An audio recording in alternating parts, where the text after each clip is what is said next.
Ce dimanche 27 novembre, après 3 jours riches d'échanges, d'exhibitions et de prestations diverses, le rideau est tombé sur la deuxième édition du Creative Africa Nexus Cannes Weekend 2022, organisé par la Banque africaine d'import-export Afreximbank et en partenariat avec l'Union africaine.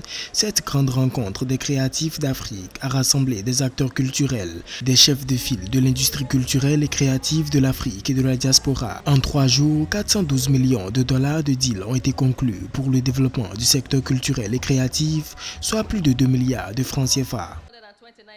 112 millions de dollars d'accords ont été déjà engagés.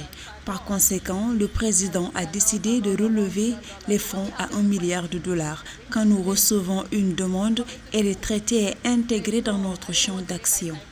La ministre de la Culture et de la Francophonie de Côte d'Ivoire, Madame Françoise Remarque, s'est félicitée de l'organisation du Cannes Weekend 2022. Comme elle l'a rappelé, cette édition qui a permis la mise en lumière du patrimoine culturel du continent est une prémisse à la foire commerciale intra-africaine qui se tiendra en Côte d'Ivoire du 21 au 27 novembre 2023. Notre réunion, ce CANEX qui se tient actuellement, est le début d'une très grande réunion qui sera organisée en novembre 2023 avec, je l'espère, la possibilité d'inaugurer notre nouveau salon d'exposition avec une envergure qui sera beaucoup plus importante.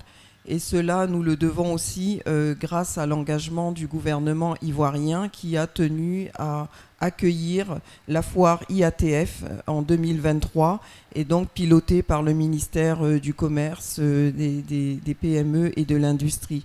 Cette deuxième édition du Cannes Weekend a mobilisé plus de 2000 participants et 200 exposants issus de 60 pays africains. Elle a été ponctuée par des masterclass, des panels, des tables rondes et des expositions de mode et d'art.